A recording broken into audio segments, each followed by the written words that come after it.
দেখুন গাইস, এই তো গাইস গাইস গাইস আমাদের দেখুন গাইস গাছটা এখন এখানে বৃষ্টি হচ্ছে প্রচুর। আর দেখছেন, আর দেখেন দেখেন লিচু আজান দিচ্ছে, তার এখন বৃষ্টি থামছে না। এখানে সাপও থাকতে পারে ভিতরে।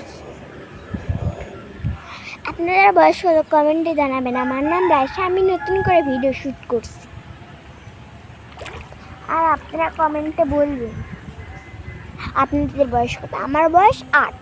আর আমি এখন পুতুলদের নিয়ে একটু এক্সপ্লেন করবো। কিছুদিন পর আপনাদের পুতুলদের অনেক অনেক ভিডিও পাঠাবো।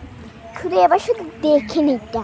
আজকে একটু বৃষ্টি, আমি রাত্রে প্রায় যখন আপনারা দেখেন না রুচিতা দেখার সময় কারেন্ট চলে গেল, আপনারা তো দেখলেনি।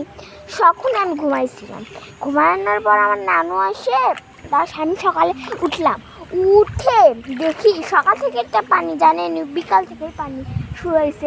আর আমি টিনের শব্দ পাইছিলাম বলে আমার নানি, সেটাতে আমার নানি এমন ভয় খাচ্ছিলেও আমি তো বিশ্বাসই করতে পারবো না। একটু দেখি মুছে দিই। আর গাইস সকালে উঠে আমি মোবাইল টিপছিলাম, আর তখনই নানি বললো যে বাইরে এসে দেখো কি হয়েছে। তাই জন্য আমি দেখি এরকম বৃষ্টি হয়ে গেছে। আপনাদের এবারে পরে ভিডিওতে চলে আসবে।